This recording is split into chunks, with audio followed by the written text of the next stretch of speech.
Observations with Robert Meyer Burnett.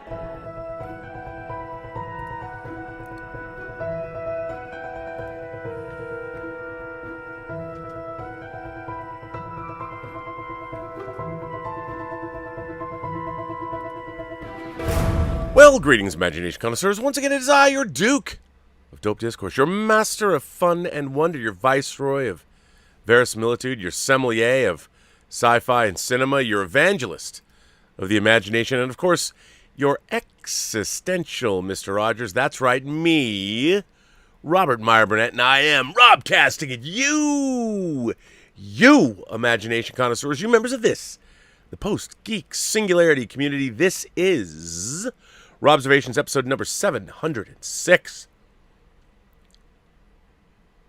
It's a sad day. It's a sad day today. As many of you know, I've been for these past 3 years really enjoying a TV show that I don't think was very good. And for all the bitching and moaning and complaining I do for my or about my favorite franchises or favorite film series or what have you, some of you might ask, why, Rob?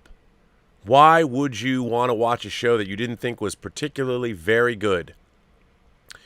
Well, I'll tell you. Because the people that were making it believed. There was a sincerity in this show. And it's left us prematurely. And that show is, of course, Manifest, which, by the way, recently dropped on Netflix, where you can catch the first 2 seasons, and apparently it's been burning up the Netflix charts because, man, it's a perfect Netflix show, and I'll bet you, I am willing to bet money, I don't know what the odds are, that Netflix is going to pick Manifest up for one more season at least. I'm calling it right now. I bet they will. Based on its performance, they'll pick it up for another season. And why shouldn't they? Manifest is glorious gobbledygook. It is a show that it defines what I like to call the impossible premise. What is that? What is an impossible premise, you might ask? Well, John Campion might define it as the elevator pitch.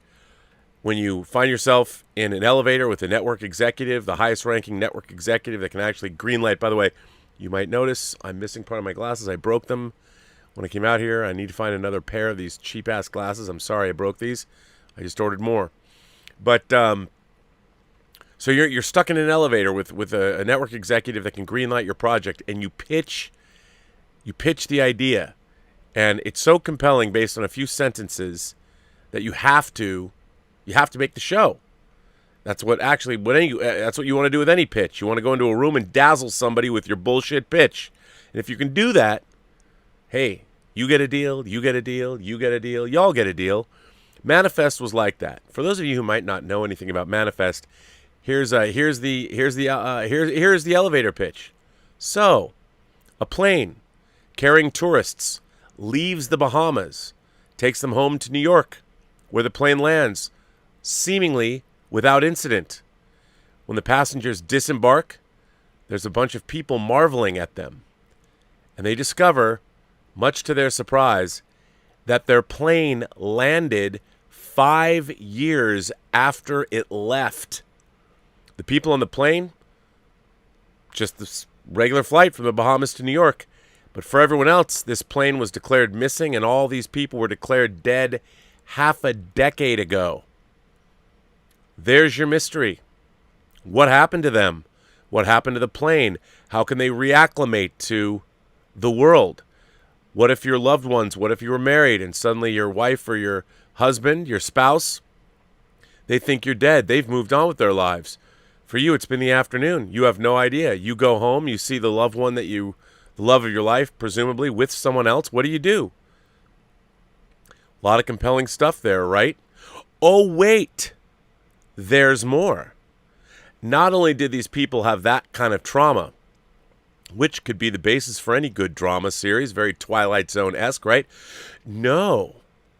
The people that were on this plane also, I guess, touched by an angel style, they start having visions, or as they like to call it, callings, where they're compelled to get involved in the lives of people they don't know and have never met. Sometimes they've met them, and fix their problem.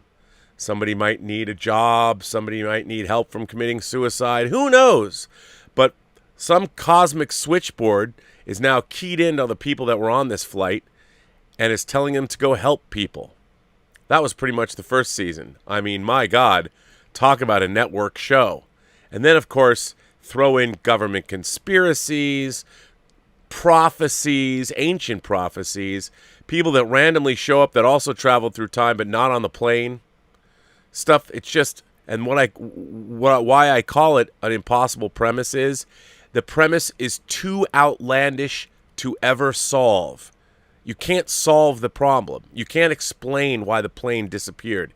Even if it was some incredible, I don't know, super science the government had from aliens, well, that might explain why the plane traveled through time, but not the cosmic switchboard that somehow not only knows the life of the people that were on the plane, but also seems to be overseeing the lives of perfect strangers. So it would have to be, I don't know, God or heaven or whatever. Problem is, you can never explain any of this, because if you explain it, then poof, there's no more reason to watch the show.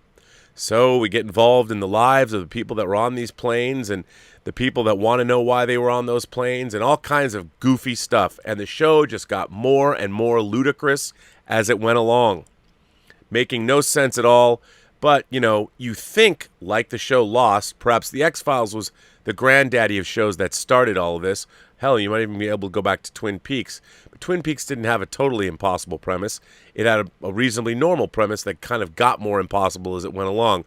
The X-Files had a premise that they didn't really understand. The problem with these shows is even the showrunners don't know where the fuck the show is going. But I tuned in.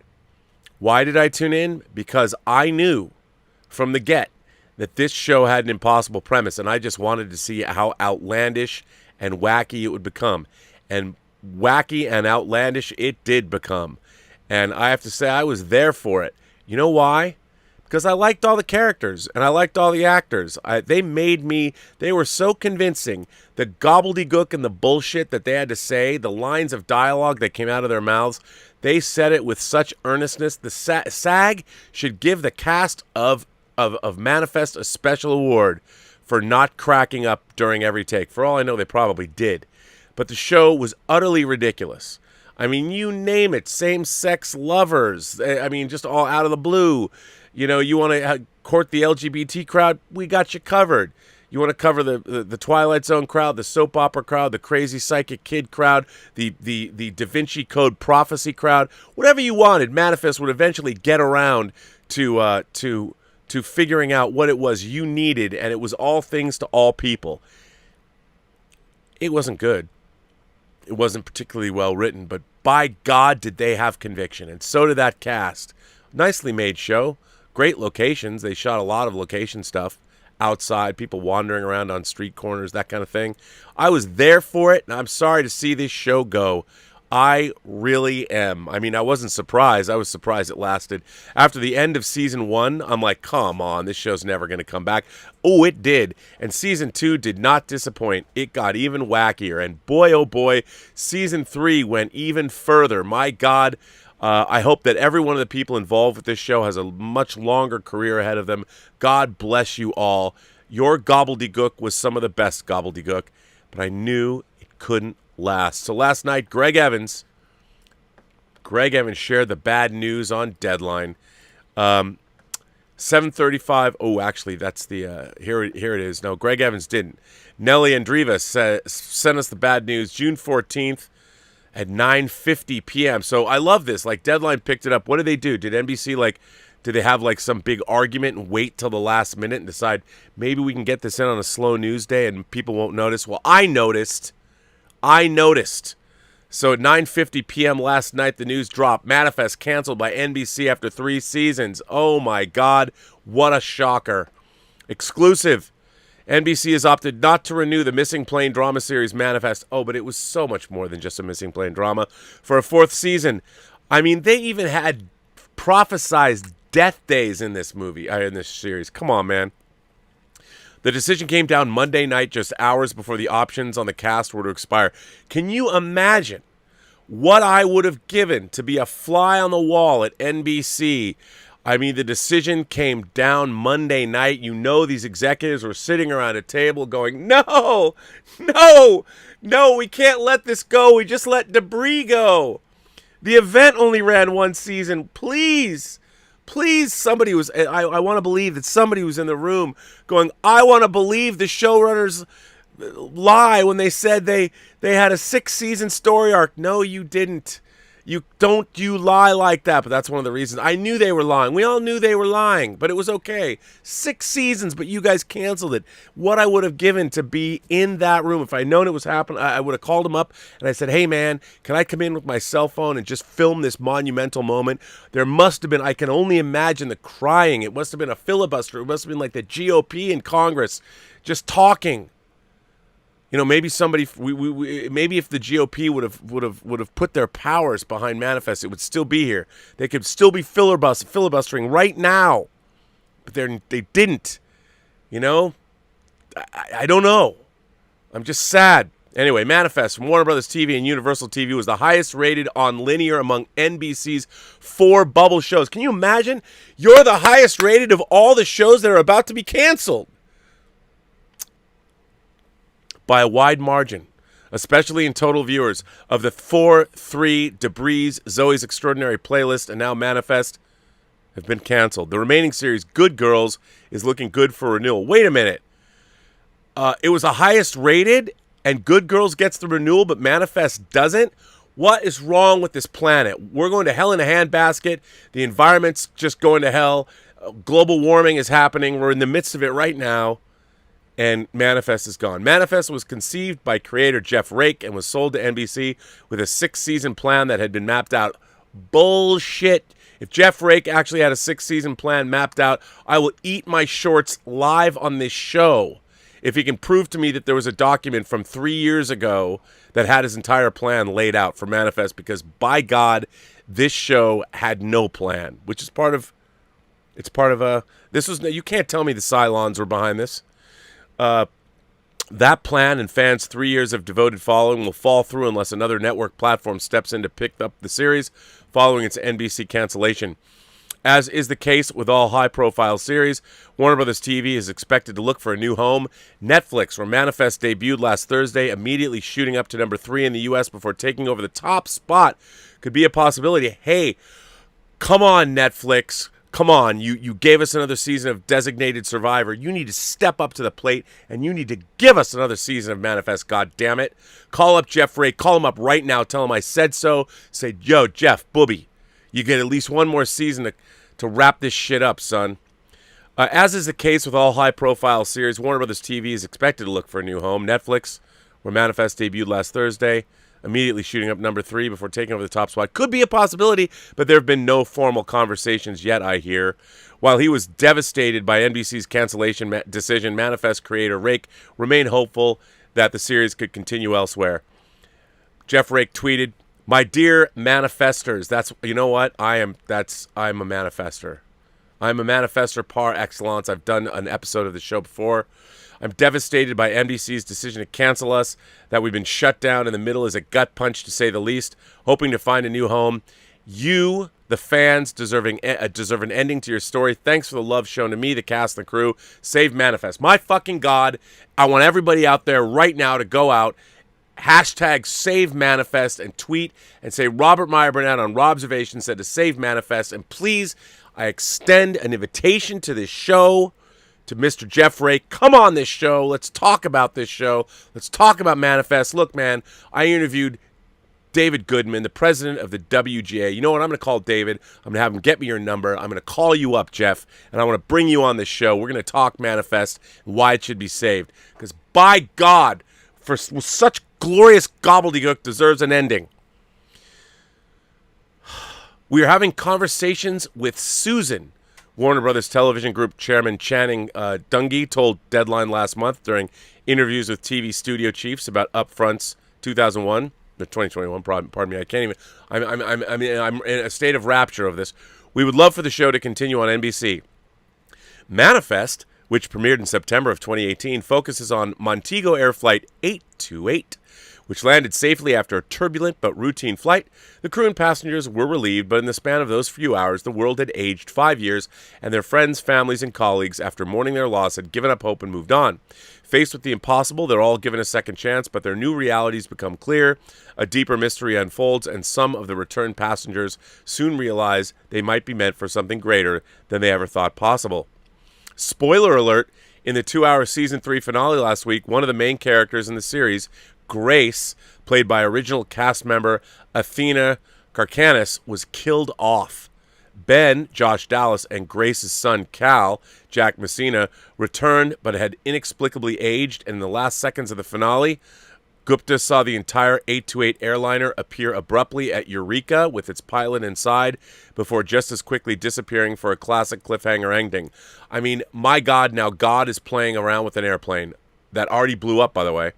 The finale was steady in the demo, matching the previous week's live plus same-day adults 18 to 49 series low with a .4 rating, while the second hour logged a new low with viewership at 2.6 million.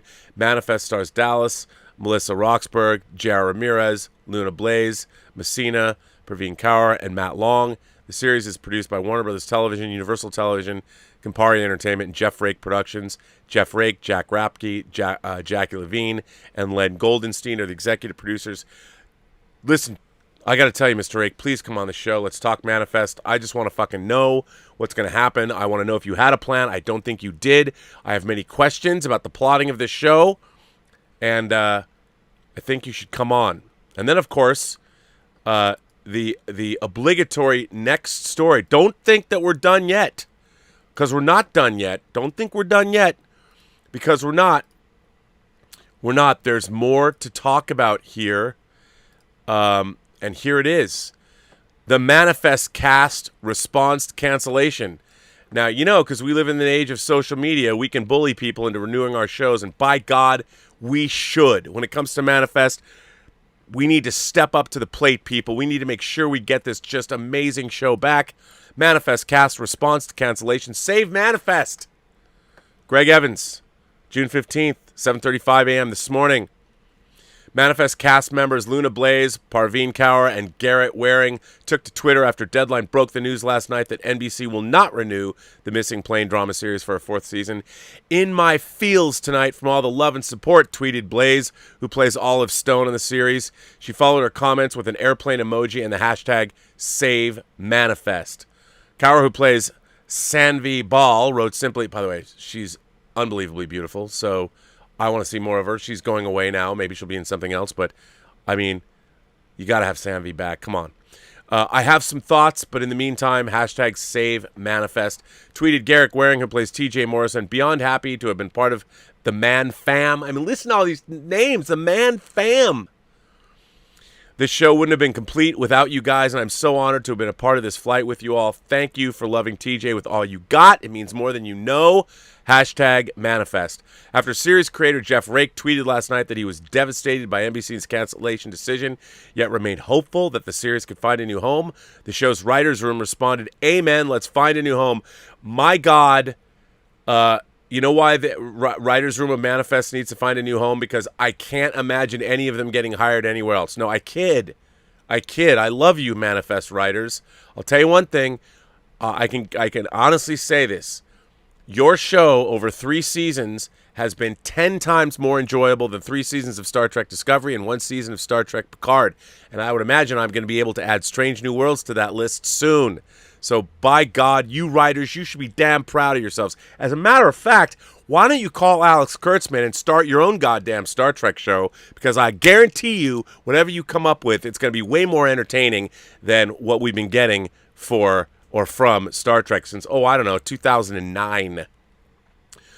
The writers also made notes of the series streaming on Netflix. "We are doing so well on Netflix. Welcome new fans." As with other tweeters, the writers' room ended its message with hashtag #SaveManifest. Deadline will add additional responses as they arrive. Here are some of the tweets. I mean, come on. These are all the cast. And I'm part of the Man Fam, and I'm a manifester. I've always manifested things. I'm telling you, they're doing well on Netflix. Come on, Netflix. Do the right thing. Save Manifest. Hashtag Netflix. Go right now. Go onto Twitter. Go onto Instagram. Go onto all your social media. Tag Netflix. Hashtag Save Manifest. Do it. Do it now. Do it for me. Do it for the Robster. Do it for, the Duke of Dope Discourse. I was leading the charge for Justice for Han. I'll lead the charge to save Manifest. My God, because it should be saved. It really should be. I'm sad. Sad it's gone. But anyway, you folks, you can catch up on it. You can catch up with Manifest on Netflix now. Just binge the whole thing. I guarantee you. By the time you get to episode 5, you'll be shaking your head going, what the hell is this show? And you know what? That's its charm, by God. I wasn't here yesterday, but Willow sent in a tip anyway, because that's the way she is. A year older, a year wiser, and I hope she has her PhD degree in hand. Willow says, in reaction to John Campia's horrible story about Disneyland for his anniversary, Willow says, so will Campia be returning to Disneyland anytime soon? I don't think so, Willow. But seriously, would you actually pick Disneyland as the place to have your bachelor party? Seems like a little too family-friendly to me. The thing is, Willow, you've got a dirty mind. And I think that maybe you might. I mean, I might. I think you could have fun at Disneyland, with your friends if they're like-minded individuals. I don't need to have lots of debauchery at my bachelor party. I mean, that seems like a funeral. The funeral's for everybody else. Bachelor parties aren't really for you. They're for all your friends. Because I'm hoping that, if I get married again, the debauchery will be with me and Elizabeth or whatever, however that goes, So anyway, there you go. Let's see, that was last night. Lizzie Venus asked, I read this last night, but I don't know if she was here. I guess I would assume Lizzie Venus is her. I don't want to misgender you, Lizzie. Lizzie asks, Rob, Hot Toys need to make a Pam Anderson barbed wire with a motorcycle. I love the film and the comics. I would buy a barbed wire figure, but I think the chances of Hot Toys making a barbed wire and a motorcycle, a 6-scale motorcycle, are exactly 0. But I do appreciate you sticking up for that. Because why not? Brendan Sheehy says, Rob, I watched 2010 again, and I feel it's an overlooked classic. Snooty critics dismissed it as a studio cash-in, but it's a wonderful sci-fi film with slick visuals, tight pace, enthralling plot, strong characters, and it fully respects the source material. Well, Brendan, I totally agree with you. For those of you who don't know, in the year 1984, the same holiday season as David Lynch's Dune, we received 2010 from director Peter Hyams, and it was based, of course, on Arthur C. Clarke's novel of the same name. What's really interesting is that Peter Hyams injected more of a Cold War subplot into it. In the original book, the Russians and the Americans team up to beat the Chinese to Europa, and if you'd gone with that original plot, it would have been even more timely. Now, does it hold a candle to Stanley Kubrick's original? No, it's a much different film, but I'll tell you, I find 2010 to be a grand space adventure. I really liked it. I still really liked it. John Lithgow, Bob Balaban, Helen Mirren, Roy Scheider. I really enjoy the film. I love the score. I love the visual effects. It's beautifully designed. I really love 2010 a lot on its own. I think it holds up. And by the way, if I could remake any movie, that said, I would remake 2010. Call it, I don't know, something else other than 2010. Set it now, readapt Arthur Clarke's book, and then you could do 2061 and then 3001 and do a trilogy of it. So why not? Why not do that? I think it could be great. I'm a big fan. Big fan. Terrier, all the way from Norway. Terrier Tiberius Mork says, maybe they weren't, meaning Manifest, canceled. Maybe the Langoliers got them. Nice Stephen King reference. Could be. Could be. You never know. Jeff Yerke is in the house ailing. Our Jeff Yerke almost, I guess he broke his back or he's been ailing for a long time. It's always good to see Jeff and his wife here. Jeff Yerke and Mrs. Yerke are there. Hey, Rob, I remember the sinking feeling as Battlestar, my beloved Battlestar Galactica, loped into Season 4. The faster-than-light drives were running on fumes, and I knew that Ron Moore didn't, in fact, have a plan. It broke my heart, but I love the journey. Love to all. Live long and prosper. The Yerkman. Dude, I love the final episode of Galactica. I love Daybreak. That shit gets me every time. When Apollo is talking to Starbuck on Earth and she just disappears, I cry every time. Truly, a Star Trek II, The Wrath of Khan is the most human moment. I love Battlestar Galactica, and while I think it was, like, did I believe Gaeta would ever become a... No. Not to spoil anything, but Tom Zarek and Gaeta, it was just weird. I know they went 20 episodes, but I think fine. I'm not going to... I love Battlestar Galactica, so I'm not going to criticize it. But yeah, they don't have a plan. And of course, Mr. Rake, I defy you to come on the show, and I'm going to put you under intense scrutiny, and I want to question you about all things Manifest, and I want to know if you really do have a plan, because I can't see... What's the answer? The answer to me is that it's God. It's either God, or it's aliens, or it's angels, or it's people from the future. I don't know what it is, but whatever it is, it's glorious gobbledygook, and I do not believe you have a plan. Bert sends in a super chat. Hello, Bert. Bert says, R&B, what the fuck? I am on Season 2, Episode 3 of Manifest. Now I know a major Season 3 spoiler. I should have continued binging instead of tuning into you. Come on, Bert. The show finished up 2 weeks ago. You know what? If you know that I'm talking about Manifest cancellation, that in itself, don't blame me. Don't blame me. You only have yourself to blame on this one. Don't get mad. Come on now. Brendan Shee says, Rob, did you ever have a film as a kid that you loved and didn't realize until later it was hated? Mine was Krull. As a kid, I loved its old school daring. So well fun, and it was full of intense sequences that scared me as a child. The Crystal Spider in Krull is great. I don't think Krull's horrible. I mean, when it came out, it wasn't that great, but everybody loved that stuff. The heady, frothy mix of sci-fi fantasy. What's not to love? And the glaive, one of the great sci-fi weapons of all time. You know, Krull has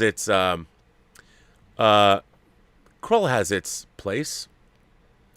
Stephen Otten sends in a super chat and says, the cast of Manifest was game and I wish them well, but the mystery box BS killed the show. Oh, Stephen, my man, come on now.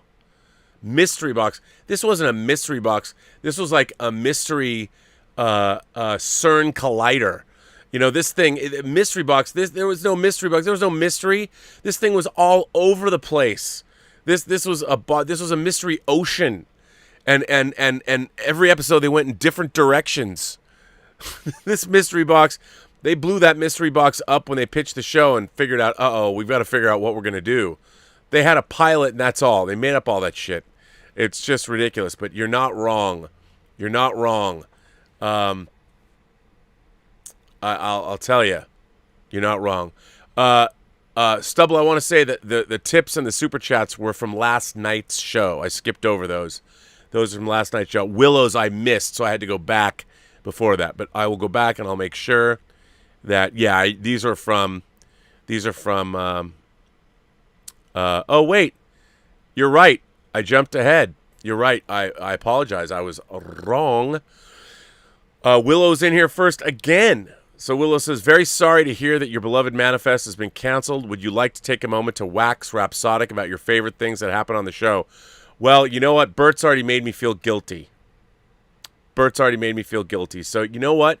Now that it's on Netflix, I'm just going to let all of you just see for yourselves the glorious gobbledygook that is Manifest. Stubble McShave says, series like Manifest and Lost is why I prefer a limited series where the end is known by the creators from the start with better foreshadowing and a tighter plot. Let me tell you something. The thing is, no one does that because, and I'll tell you why. You know why they don't do that? Because people are just happy to get a show on the road. They're just literally on the air, and they figure out, well, if we can sell this great pilot idea we have, we'll figure it out later. And they don't even know if they're going to go past the season 1. So if you watch something like The X-Files, which I loved, The X-Files was kind of setting up a vague mythology, but it wasn't until the final episode of the first season, the Erlenmeyer Flask, where they really kicked up the mythology into high gear. But Chris Carter, oh, you, Chris. I was following the X-Files diligently, trying to put all that mythology together. I mean, think about it. The X-Files basically comes out and says, There are alien bounty hunters, which means if there are alien bounty hunters, somebody's got to hire them, which means the aliens and the humans, they're all in cahoots. By the time they get to the movie, which appeared the 5th season of X-Files and the movie were kind of concurrent, you realize these people were making this shit up all the time. I mean, when I saw the X-Files movie, the first one, Fight the Future, I threw up my hands. I'm like, you people, and I mean you people, you didn't know what you were doing. And I was trying to piece it all together. Shame on me. Worse, shame on you. I believed in you. And then as the show just kept moving forward, I'm like, what is this? 2 fathers, 1 son, the red and the black? Come on, man. I mean, I think about episode titles. And then I went ahead and bought the restored version of X-Files on Blu-ray, and I still love it, even though it's complete gobbledygook. I mean, it became complete gobbledygook. Dakota says, during the years of MoviePass, with some of the movies showing more ticket sales because of it, did the studios or theaters get any of that money? Probably not. And is that the actual amount now that some of the bigger tentpoles actually made during the MoviePass era? I'm sure somebody got money because they were counted as tickets. So I guess MoviePass did have to pay the studios, and that was the point. I mean, they never. Each time you use MoviePass, they would have to, I guess, reimburse the studios. I don't quite know exactly how it worked, but yeah, it was. Yeah, I don't know. That's a good question. MoviePass, as we reported on yesterday, total bunch of crooks. Captain Benzino is here and says, could Strange Days be part of the Avatar universe? Ooh, I love that idea. Catherine Bigelow's 1995 future shock sci-fi film that James Cameron wrote, which came out in 99. No, it came out in, what did I say? 95. It came out in 95. It's about Y2K. I love Strange Days. I have the German Blu-ray. It's one of the missing Lightstorm movies. It joins The Abyss, True Lies, Strange Days, and Soderbergh's Solaris re-adaptation, which have not been released domestically. I don't know why. I've got a bootleg of True Lies. I have the German media book of Solaris, and I have the German Blu-ray of Strange Days, which are quite nice. But why haven't they come out in America? I know, James, you're busy, but you've got enough time to do a master class, but you don't have enough time to look at the Abyss 4K master? Bro, what's up?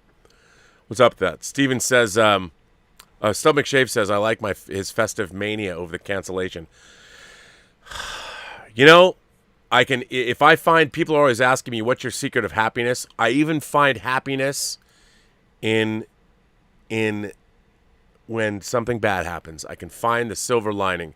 And in terms of Manifest, it's a silver lining in a cloud. Every cloud has a silver lining, like Manifest's cloud that 858 flew right through to make it jump 5 years in time.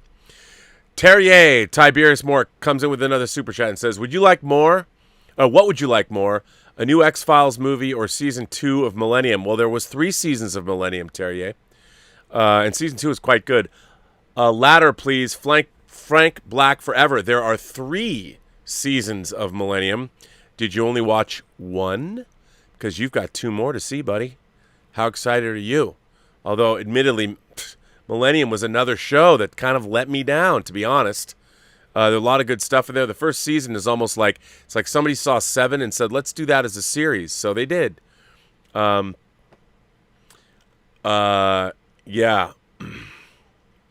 So there you go. What can you do? Echo Base Network says, if the right side of your glass is broke, no, they're broke.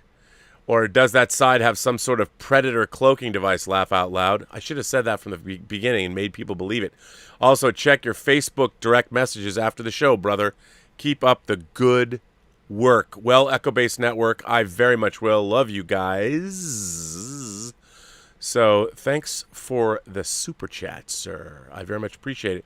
You know what? I got letters. I got letters from you, and I'm in such a good mood. I got lots of letters. And the first letter that I'm going to read comes from our friend, Joe Dick. That's right, Joe Dick writes in. Touch him, he's Dick, just like Citizen Dick from Cameron Crowe's Singles. You're all going, what?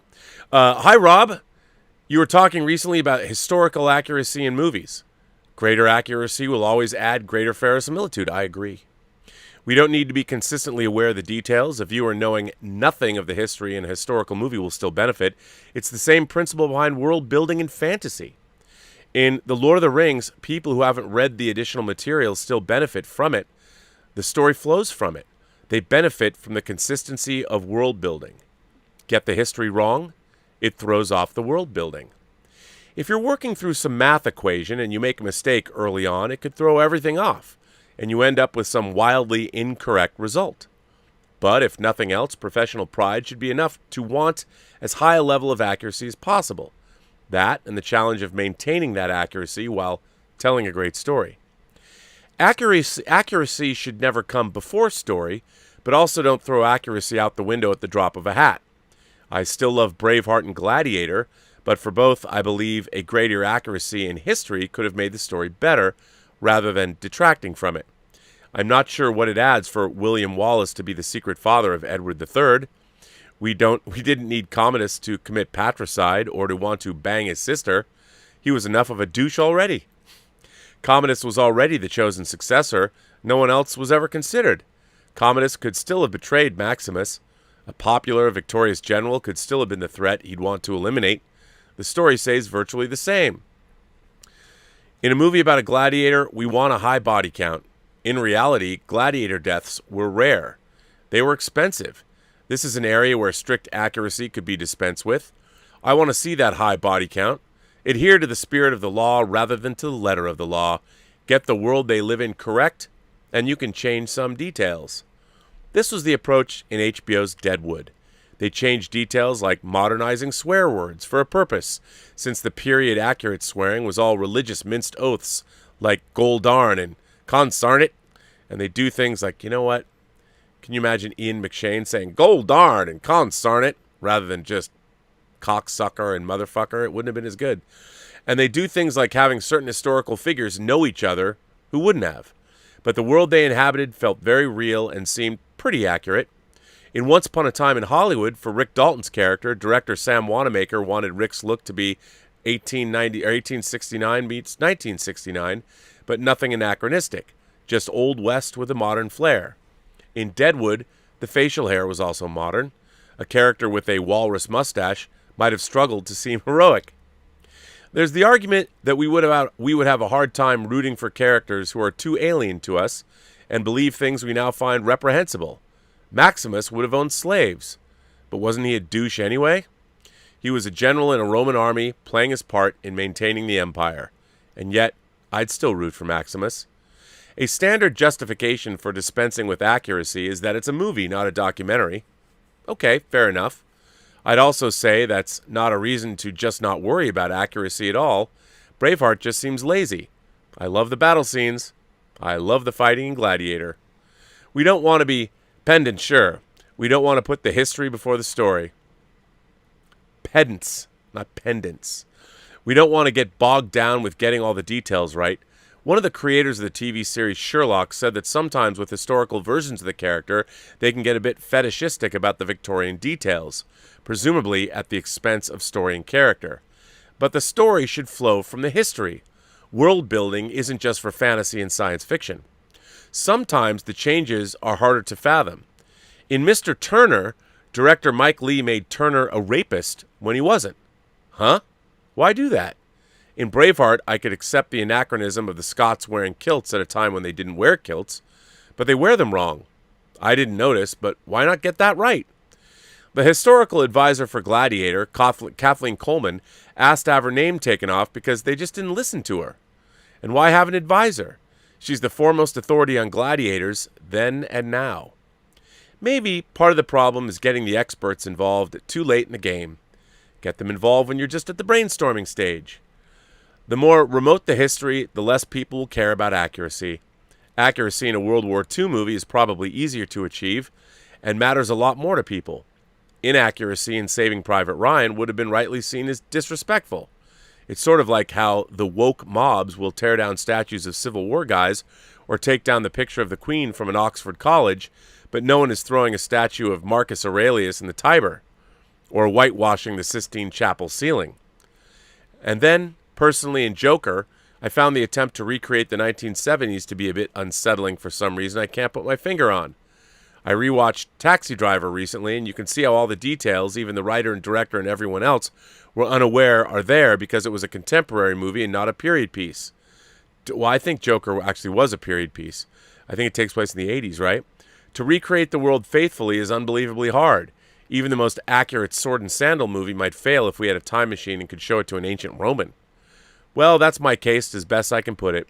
I figure if I'm watching a historical movie, or if it's a cop drama or a medical show, it adds verisimilitude to get things right, even if most of the audience doesn't notice. The math in Good Will Hunting was accurate. In My Cousin Vinny, lawyers praise it for its accuracy, but it didn't get everything right. But where it was wrong, it wasn't from laziness, it was for a purpose. I guess on this matter, we can't park our shuttlecraft in the same shuttle bay, but that's all right. Sometimes we don't want an echo chamber. I've probably said it before, but we can't all park our shuttlecraft in the same shuttle bay all the time, or that shuttle bay would get pretty crowded. Enough said. Hey, this was a pretty short one for me. Well, Mr. Dick, look, I agree with you. I think the more verisimilitude, the more reality that you can put in something, I think the better off you are. I mean, I'll tell you, Mayor of Easttown, look, Kate Winslet, I think she's one of the most beautiful, one of the most compelling actresses that's working, obviously, today. And she allowed any semblance of her beauty or whatever. She was fearless on the screen. She, I don't think she wore any makeup the entire time. She let her roots grow out. It was an incredible performance.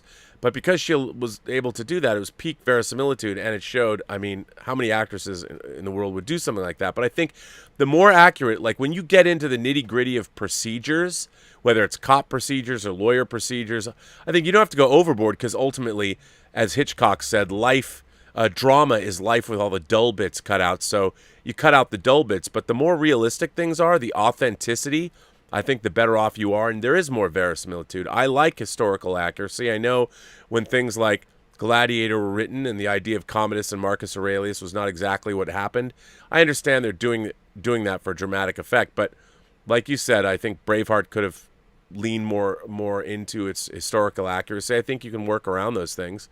I don't see it as a hindrance. So yeah, what a great letter. But I believe in what you say. I think you and I do park our shuttlecrafts in the same shuttle bay. So what if it's crowded? It's like the TARDIS. The shuttle bay is as big as I want it to be because this is my show. Or perhaps it might just be as large as the airplane on Manifest. One never knows. David Miller. Our friend David Miller's here. Hello, Rob. David Miller here. I want to say that I really dug the Highlander roundtable you did with the Midnight's Edge crew. Oh, thank you. I love the Highlander franchise, and it may be my third favorite genre series, number 1 being Star Trek, number 2 being The Wild Wild West. And no, people, don't think he's talking about the Will Smith movie. I'm afraid that I can go on. I'm afraid that I can go on for hours about Highlander, so I'll try not to abuse your time and keep this down to 3 brief bullet items: the TV series, the sequel, and the reboot. Number 1. I love the television series. I thought Adrian Paul did all the heavy lifting on that show to make it work. I have a theory that an action series like this needs a super charismatic actor to help the audience feel comfortable with the fantastical elements of the show. Agreed. Would Star Trek be as iconic without William Shatner in the lead? Very probably not. Would The Wild Wild West be seen as a kiddie show without the physical acting of Robert Conrad? Probably. That's a discussion for another letter. That said, I always looked at the Highlander TV series as a prequel to the first movie. Me too. My preferred way for the series to end is that in the last episode, the Kurgan would show up and kill Duncan, leading to the final confrontation between Connor and the Kurgan in the Highlander movie. That's a great idea. The sequel. Like a lot of fans, I wanted a sequel to Highlander, one that played out the predictions of the first movie's climax. I wanted to see Connor try to peacefully unite the planet and be targeted by the political entities that profit off warfare and capitalism. Sure, he would no longer be immortal, but he'd still be a 500-year-old man with all the accumulated knowledge and resources that come with that.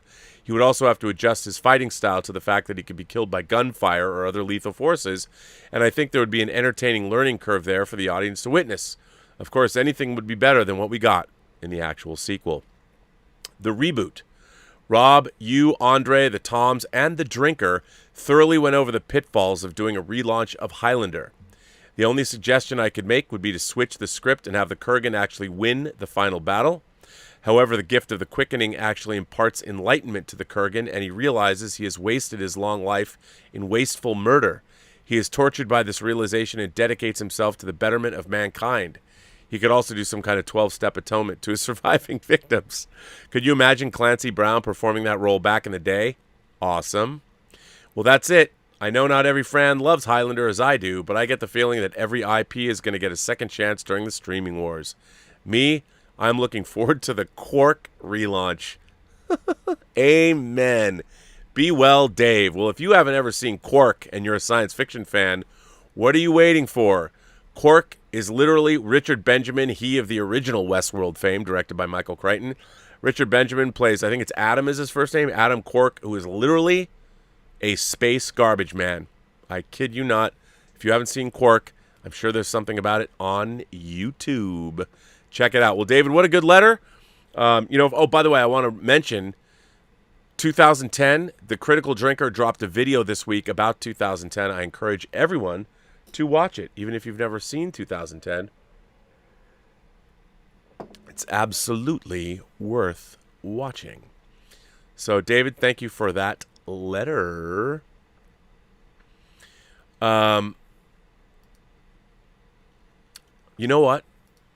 I whenever I see her name pop up, I always just, say it with me now. Guess who I have a letter from? Everyone, one guess. That's right, Willow Yang. By God, Willow Yang wrote a letter. And I always have to take a deep breath. I feel like I have to bring my A game to letter reading when I read a Willow Yang letter. Hang on, I need more water. Uh-oh. Man, I got that just in time. That would have been bad. So, Okay, take it away, Willow. Greetings, Rob. I'm writing to discuss what I found to be a rather strange and problematic Enterprise episode, The Crossing. To give a recap, the Enterprise gets engulfed by a much larger ship. The crew discovers that the alien vessel is inhabited by incorporeal life forms that Reed referred to as wisps. Initially, the so-called wisps appeared to be relatively friendly. One of them enters Trip's body and claims that they were just interested in experiencing the lifestyles of corporeal life forms. That takes a turn, however, after another wisp possesses Reed, who immediately turns into a creep and starts trying to get it on with T'Pol. And what can you blame them? Another wisp possesses Hoshi and causes her to break her leg. More and more wisps begin possessing the crew members, and it was very quickly getting out of hand. Finally, T'Pol purposely allows herself to be possessed by a wisp and learns that the alien ship was apparently damaged. Because the aliens would die if exposed to space, they possess the body of the crew members in order to flee from the sinking ship. Instead of feeling sympathy toward the aliens in light of this new information, however, Archer and company, for some inexplicable reason, appears to get even more freaked out and quickly concoct a plan where they asphyxiate the possessed crew members, forcing the wisps to leave their bodies. The Enterprise escapes from the alien vessel, and when the wisps attempt to pursue them, fire torpedoes, blowing the ship up and presumably killing everyone on board. The end. Problematic. As you can probably tell, I've got some major issues with the last act of The Crossing. I will say that I did enjoy most of the first two-thirds of the episode. The opening was definitely very gripping with some great visuals as the Enterprise gets engulfed by a much larger vessel. I really liked how the story took a turn, transitioning from what initially appeared to be a first contact story to more of a horror as it becomes apparent that the new alien life forms are not particularly friendly and are taking over the crew's bodies against their will. In particular, I really liked Linda Park's performance. Her depiction of the possessed Hoshi was quite unsettling. And then comes the final twist. The aliens were possessing the crew's body not because they wanted to use them to experience sensual pleasures, but because their ship was damaged and they needed to find a way to get off.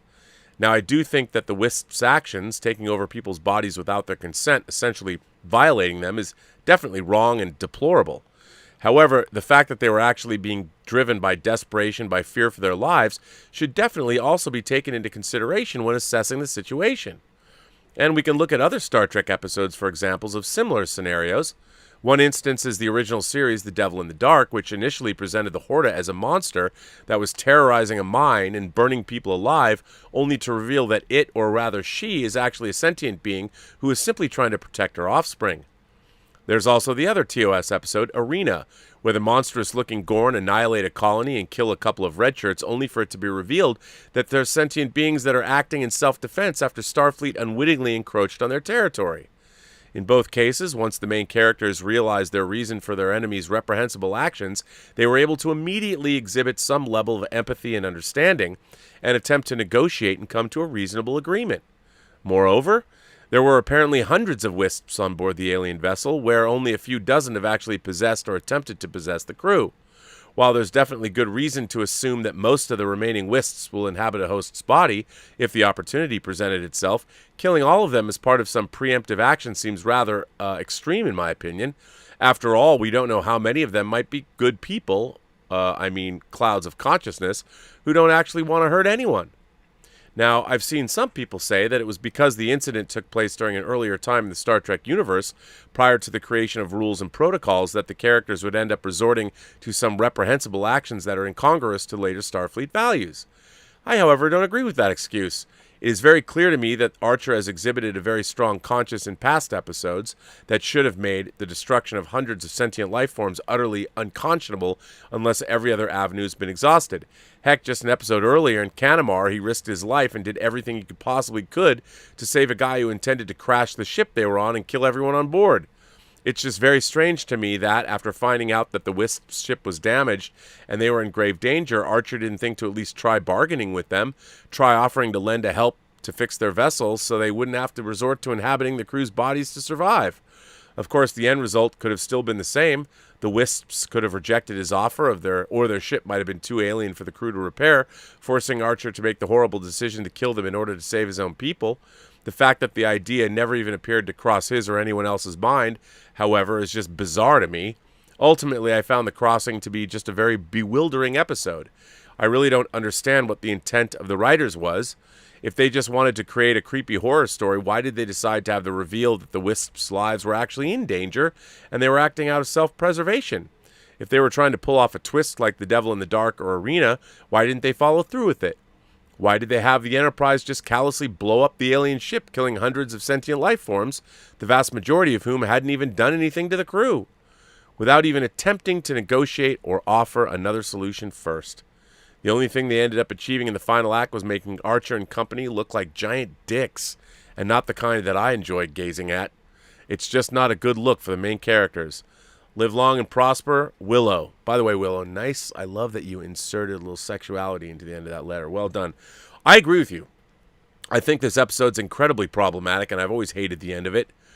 That's the whole point of Star Trek, is to realize what's going on and then offer a helping hand, fix the ship, and you go about your merry way.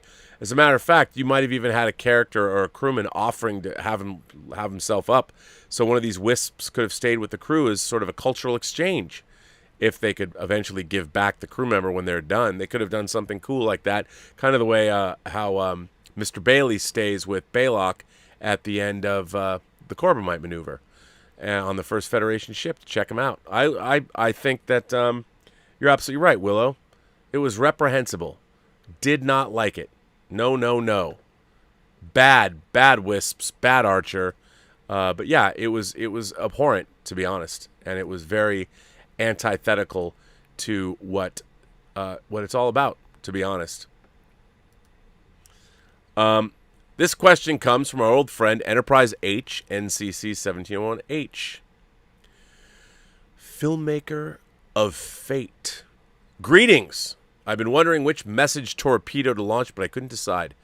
But now, with the release of Loki, I have a question which takes precedence over all others. Can a show or fictional universe, did I already read this? Guided by predeterminism, where the audience knows that it is a predeterminism, have any stakes or meaningful decisions? Is free will then still even a thing? Well, I think so, because look, here's what I don't, I guess, here's my idea, because I'm talking a lot about this for Loki. So I believe that time, from beginning to end of time, however it was created, in my mind, here's Rob Burnett's explanation of time in the Marvel Cinematic Universe. That time from the beginning of the universe to the end of the universe, you've got your one sacred timeline, but it had to occur first. Like time had to be created before it existed as one timeline. So time from the Big Bang or whatever had to expand and move outward. I don't know what the physics are. I don't know how this works. But so as time was being created, as it was being built initially, we did in fact have free will because there was no predeterminism yet because the timeline hadn't been created. It was still being built. And in that initial timeline, as it was being constructed, we had free will. So we did make our own decisions. We did do the things that we needed to do, or so did every creature. And then once the timeline was built, and now it exists, the timeline is a thing from beginning to end, right? So I think the idea that we're not getting is that the timeline at one point was somehow made, just the way the universe was made. It was somehow constructed. But then once it went from the birth to the end of the universe, now the timeline exists. It's a thing that the timekeepers can now oversee. Now, this is true of the multiverse as well. And what they did was the multiverses, depending on, they probably weren't all created at the same time. So what the timekeepers did is they created, and I still think there are multiverses, they're just separated or whatever, but there's our sacred timeline, and that from beginning to end has already happened. So it's everything that happens in the timeline is predetermined. But we were the ones that initially predetermined. We were the ones that were making those decisions. We built the timeline based on our random free will lives. And we got from the beginning of the universe to the end of the universe, creating this timeline. And once there was one thing, it was like building a model, or reading a book. Like when you read a book, you take it off the shelf, you read it, and the book exists. You put it back on the shelf. Now, you open up to any page, right? And you can read what that page is. You've already been through it, but it's unchanging. It's immutable. It's there. It exists. But you still had to read through the damn book, and the writer still had to write the book. That's how I kind of see time as how it exists. So take that as it will. Take it as you will. I do think that free will and all of that is what created the timeline. But once the timeline was created, and you can look at it, you can look at time from the dawn of the universe to the death of the universe. You can't change it. It already happened the way it was always going to happen. But initially, it was free will that created it. At least that's what I like to believe. David Atkin writes in and says, "Hi, Rob. I would like to talk about one of my favorite films with sci-fi elements. Midnight in Paris." Amen. The film is a Woody Allen film and stars Owen Wilson as Gil, who can be seen in Loki on Disney Plus, and Rachel McAdams as Inez. Gil is a Hollywood writer who is tired of being a hired scriptwriter and dreams of moving to Paris. He's writing a book about a man who opens a nostalgia shop and loves the 1920s era in Paris, when many famous painters such as Picasso, writers such as Hemingway, and composers like Cole Porter were living at the time. While in Paris, Gil and Inez, who Gil is engaged to, only thinks of herself and has no interest in Paris, go for a meal one night, and a slightly drunk Gil decides to walk back to the hotel and gets lost. He ends up walking down a small cobbled street. When the clock strikes 12, a 1920s car pulls up with passengers inviting him in. They end up at a party which seems very strange to Gil because the man at the piano is playing Cole Porter, and he is soon introduced to a man and a woman called Scott and Zelda Fitzgerald, and the story goes from there. And by the way, who plays Scott Fitzgerald? Tom Hiddleston. Loki himself. I won't say anything more. Maybe Midnight in Paris is actually canonical to the Marvel Cinematic Universe. I won't say any more as the film is magical and has a comfortable vibe to it. It is about nostalgia and striving to go back to a certain era that you romanticize.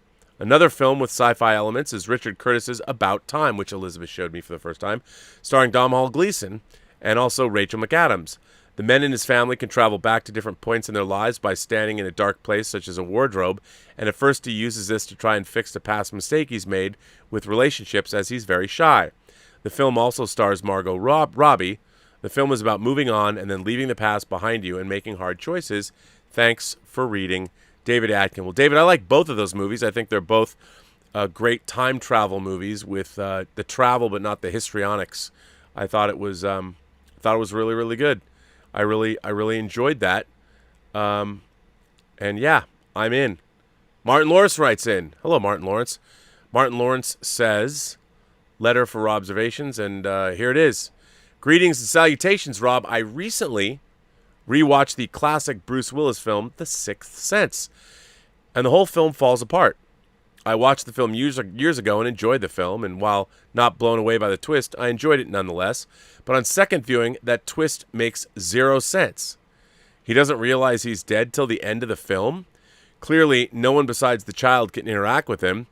He's in a restaurant, for heaven's sake. Does he not find it odd that his wife got served and the waiter would bypass him completely? Arg. Do you agree? I would love to get your thoughts on this. Yours sincerely, Martin Lawrence. Well, I think the whole part of that, Martin Lawrence, is that when you're dead, you can't admit to yourself that you are. And so you're not seeing the truth. You can't see the forest through the trees. And I think that's where he is. And I've always liked stories like that, when people don't really know that they're dead or they're in purgatory or something. And I think that, it might be problematic because we already know what the answer is. You know, we do. But once we've seen it once, but I think going back and watching it, it's still pretty clever. But yeah, I can see that while it would bother you, but I think in the movie, you know, if you're a spirit that hasn't accepted you're dead yet, it works for me. Nigel Lowry writes in and says, "Hi, Rob. So last night, I finally made it back to the cinema after they were closed down 6 months ago here in the UK. I enjoyed A Quiet Place Part 2, and when I got home, I watched a show you probably haven't heard of that I think would be right up your street. Inside Number 9, ooh, I have not heard of this, is a half-hour anthology series on BBC Two and now in its 6th season. Each episode peppered with black humor and written by and starring Steve Pemberton and Reese Shearsmith. The duo came to prominence as part of the League of Gentlemen, a comedy troupe writing and performing their own eponymous series and subsequent meta-movie spin-off set in the fictional town of Royston Vasey and following its grotesque and disturbing inhabitants. As an anthology, each episode of Inside Number 9 is completely independent and introduces new characters and settings, with the sole running link being each episode revolves around the number 9. Usually an address, but it could refer to a shoe size, a floor level, or any inventive device the writers care to devise, and they are extremely clever in constructing their stories, which often feature killer twists. The tones of each episode can swing wildly, from silent slapstick to fourth wall breaking, from straight drama to snuff movies and genre pastiches. David Warner's interest in certain items during a witch trial is hilarious. One episode sees the return of characters from the writer's previous dark comedy series Psychoville, while another is told in iambic pentameter. While the humor is subjective, you've always discussed a display and love of story, so I think you would appreciate the nuanced acting and tightly constructed series. I'm not sure where this airs in the U.S., but if you try nothing else, I think you'll love the following episodes. The Harrowing, a dark, gothic, horrific episode from Season 1. The Riddle? Oh, the Riddle of Elizabeth Gadge, possibly the cleverest script being The Riddle of the Sphinx. The Referee's a Wanker, and the current series has been particularly strong. Simon Says revolves around a fan trying to rewrite the disappointing final episode of a popular fantasy show with its reluctant creator. Lip Service is another clever twist, and How Do You Plead is a devilish episode too. Anyway, the above is just an additional comment while I send you a couple of attachments as inspired by this week's physical media. I'm a bit disappointed with them myself, but they're done away so they can be easily discarded. If you preferred, see what you think. Now have a grand day and sayonara. That's interesting, but I'm looking at this artwork, and it's pretty hilarious, I have to say. Although this thing that you sent me, I'm going to save these for Let's Get Physical Media. The first word is cut off. I think what you sent me is cut off, but maybe not. Maybe that's the way it's supposed to be, but I'm going to definitely send these along. I want to thank you for this, Nigel. That artwork is great, but I want to know if it's cut off. The first word's cut off. I don't know if that was intentional or not. I don't know. I just don't know. Omar 94 writes in a letter and says, "Hi, Rob. By the way, I'm schwitzing because it's hot as fuck in here because it's very, very hot outside. Yes, there's an air conditioner on, but it's straining. Hi, Rob, moderators, and Post-Geek Singularity. Since we've seen photos of Indiana Jones production, I started thinking about how common it is now for high-profile movies to see footage and photos from people who snoop around when they're not involved in the production. Usually it's not. But when you're in a public area, there's nothing you can really do about the public. You can't, limit that. This is common for MCU movies, Star Wars movies, and has been a thing for quite some time, like how there was a lot of media interest when Tim Burton's Batman was being made. Moviegoers and sometimes the media become very curious and anxious to know everything about a highly anticipated movie, so they'll start snooping around. I know people get really curious and want to know absolutely everything on a movie they're excited to see. I'm guilty of that too sometimes, but sometimes I wish we could just not do that, so we can be surprised when we're watching a movie for the first time without thinking to ourselves how certain scenes in the movie resemble footage and photos shown when it was being shot, so we don't get surprised as much. Thanks, and live long and prosper." Omar, I'm right there with you. You know, I wish not only, I just wish we didn't have this at all, but our weird spoiler culture and people want to know, fans want to know everything and they want to out-fan one another. I know this, I heard this rumor and I heard that rumor and I hate it. But it's the world we live in. There's nothing we can do, which bums me out. But yeah, I don't like the fact that everybody wants to spoil things. Why would they?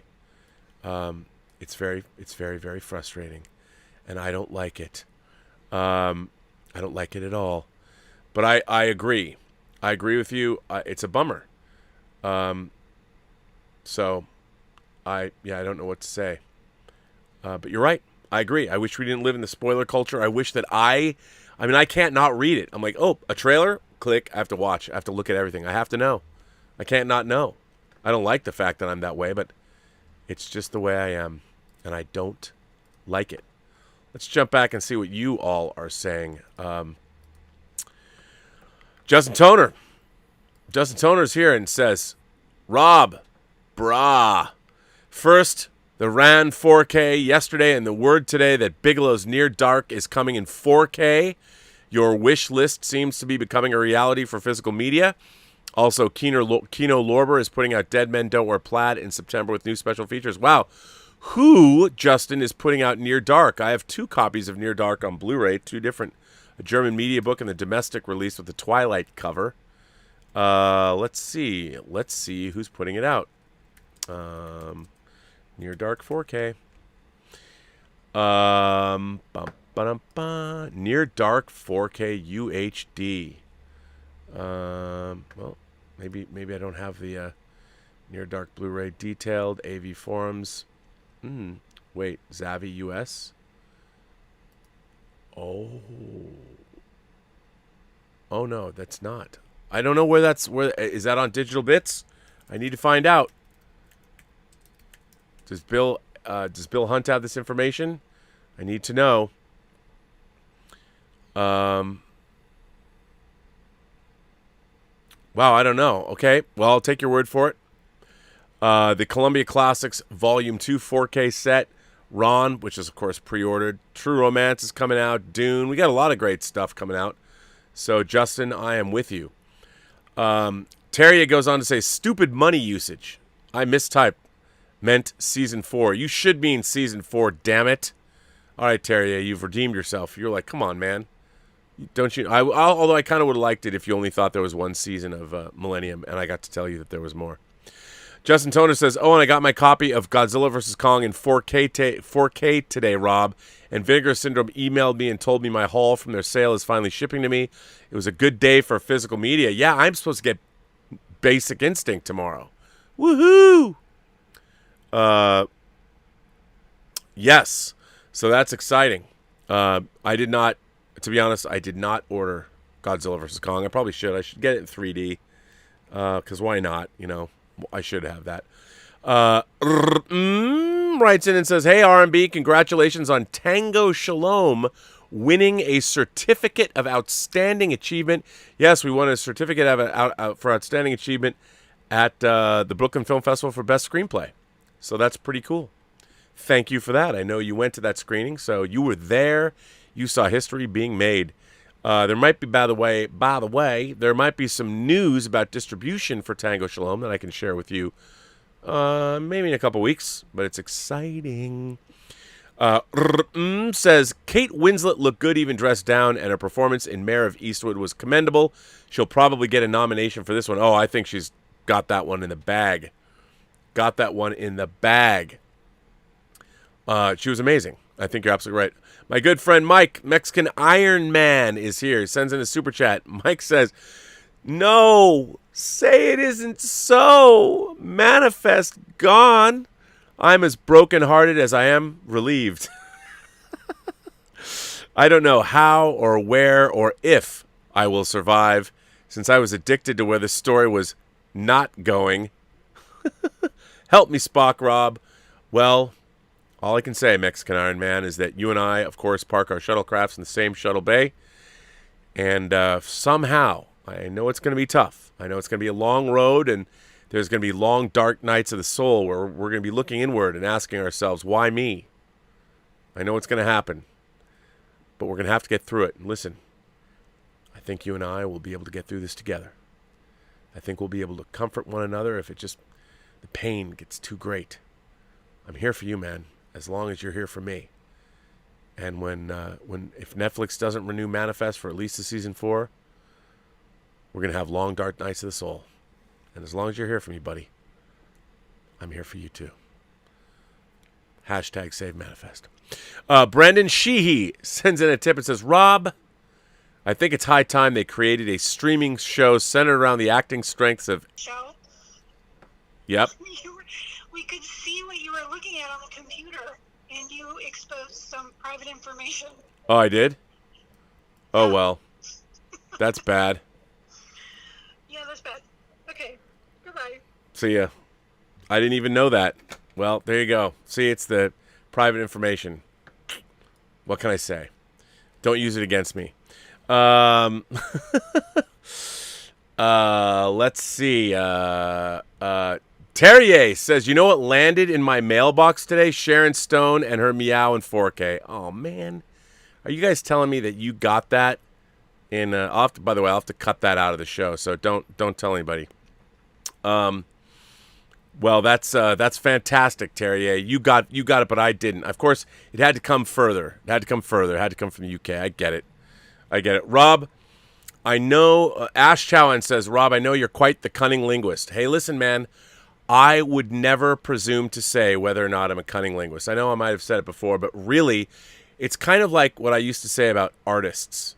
Like, I don't think it's right that you call yourself an artist. You can call yourself a sculptor or a painter. But when you start calling yourself an artist, you're making a value judgment about the work that you're doing. And I believe that judgment should be given to you by the people that appreciate your work. And, I would never dare call myself a cunning linguist. That's for others to decide. Let's just leave it at that. Rob, I know you're quite the cunning linguist. I'm not. And by the way, this has been an ongoing topic today if you watch the John Campea show. I'm not sure if this topic is for this time of day, maybe midnighter, but what's your opinion about a recent story regarding Harley Quinn, the Harley Quinn show, and Batman, the scene? Okay, what Ash is asking about, and this we covered this at length on the John Campea show this morning. This is absolutely true. In the 3rd season of Harley Quinn, there was a scene where Batman went down on Catwoman, and DC made them cut the scene. And the answer being is that the note that came back from DC was that heroes don't do that. My only concern is that if Batman was going down on Harley Quinn, would the cowl, as pointed, maybe cause some injury down there, depending on what technique he was using? I think I really would have no problem with Batman performing oral sex. I think heroes do that, and I think Batman is the kind of guy that would not only, perform oral sex, but also give Harley a good rim job with a reach around. I think he's that kind of guy. I think Batman is as skilled a lover as he is a fighter, and that's what he does. And I think that why do we have to shy away from that? I mean, Harley Quinn or the Joker can kill people, but you can't have a good sexual relationship with, or Catwoman can't have a good sexual relationship with Batman. So, Ash, I'm all for it. I understand, like, once you cross that Rubicon of superheroes having sex in the DC universe and showing them in animated shows, well, then all bets are off. I know Vesna and Willow would be down with all of that, but I think that other who knows? Who knows how that would go? So I think it's probably for the best they cut the scene out. Connie Sang says, for those who are fans of Jean Smart in Mayor of Easttown, I recommend checking out Hacks. I've heard this. She's actually amazing in the show. She better win multiple Emmy Awards. By the way, Jean Smart played Shatner's love interest in the recent movie Senior Moment. She was obviously in Watchmen. She's in Mayor of Easttown. And I hear Hacks is great. So how awesome is that? It's pretty damn awesome, I would say. So how amazing. She's having quite the last 2 years. I love Jean Smart. I think she's fantastic. So good on her. 200 Watt Studio sends in a super chat and says, my Basic Instinct box set is an ambiguous June 16th to 23rd. Yeah, well, if Terrier found his at his doorstep, he's in Norway, so maybe there's hope for us yet. Who knows? I mean, it's a tough call, but it could be anywhere. Oh, nope, it's not Elizabeth again. Well, you know what? On that note, it is so hot in here, and I'm schwitzing to the point where, thank God I got my beautiful haircut by Elizabeth, because, man, it is really hot in here. Ooh. Very, very hot in here. So I think, ladies and gentlemen, boys and girls, kind souls, gentle beings, all of you across the 28 known galaxies, however you identify. By the way, I would like to say that Michelito, a longtime Imagination connoisseur member who has joined us on our member chats but who's never spoken up, I never got to talk to him, was my guest, esteemed guest, on last night's Midnighter. And we talked about representation in the Heights, the little controversy about Lin-Manuel Miranda. I would direct all of you, if you don't want to watch the whole episode and just watch our conversation, I would direct all of you to, it's about 29 minutes and 40 seconds of last night's Midnighter. It begins, today is the 15th Midnighter, Rob Reservation's Midnighter, and I thought our discussion, first of all, I adored meeting him. He and I definitely park our shuttlecrafts in the same shuttle bay, and it was a great example of why I love this channel so much, and doing it is meeting all of you. And I love meeting someone that I don't know that has so much interesting ideas and life experience to share. So thank you, sir. And yes, you will be getting your To Live and Die in LA Blu-ray. So check that out. Wow.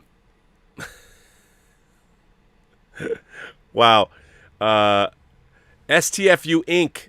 sends in a super chat and says, hi, Rob. Huge Star Trek and especially TOS fan. I just finished reading The Entropy Effect and Dreadnought. Ever heard of them? Come on, man. The Entropy Effect was written by Vonda McIntyre, and it was the first Star Trek novel, original novel, published after the novelization of Star Trek the Motion Picture, when Pocket Books took over the Star Trek publishing. And I loved Georges Mordreau. That was the name of the villain, right? Georges Mordreau. You know what I loved about The Entropy Effect? There's this great zero-gravity combat when Sulu's in the combat simulator and he's flying the Enterprise and flipping it end over end. I love that. I loved The Entropy Effect. I thought it was good. And Dreadnought, if memory serves, was Diane Carey.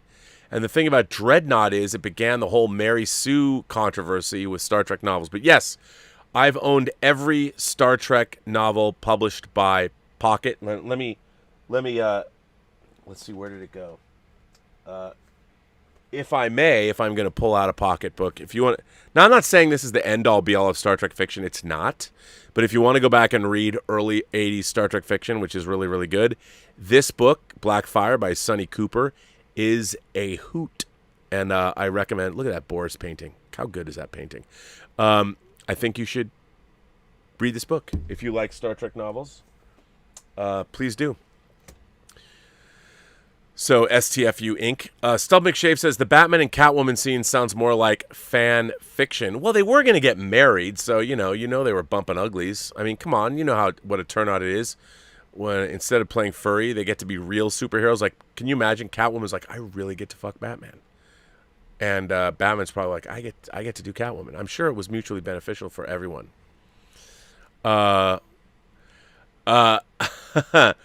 Terrier asks, would I go to lunch at Kookaroo? Yes, I would. Where Terrier is referring to a story once where Mark Altman and I went and met William Shatner at Kookaroo, which is a chicken restaurant that I don't think they're around anymore. But it was more like a fast foodie place, kind of buffet style, sort of. I loved Kookaroo. They had flame broiled rotisserie chicken, and Shatner told the story of he wanted to meet a lawyer, a potentially new lawyer, and he asked the lawyer to meet him at Kookaroo, and the lawyer's like, I'm not going to go to Kookaroo. Shatner was like, well, you can't be my lawyer. But that's the story he told us. And when we met him at Kookaroo, when we arrived, Shatner was literally wearing a baseball hat with Kermit the Frog on it. Just saying, that is a true story. So there you go. And I was going to bring this chat to a close.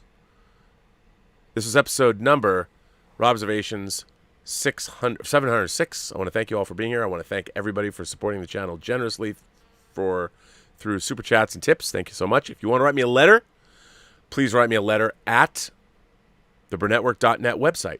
You can send me a letter, and if you want it to go to the various shows, Whining About Movies, Let's Get Physical Media, Midnighter, Fully Articulated, which is tomorrow, please send me that letter in, which is fantastic.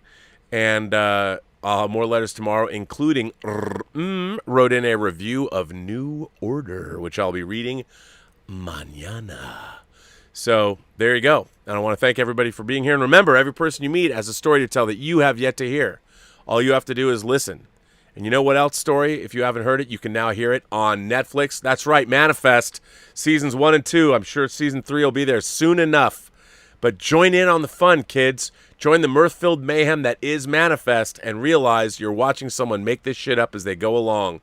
And you'll be there for the ride because the crew does their best, and the cast, of course, convinces you to believe. Maybe not as much as Fox Mulder wanted to believe, but they will make you believe. And go on all social media and hashtag #SaveManifest.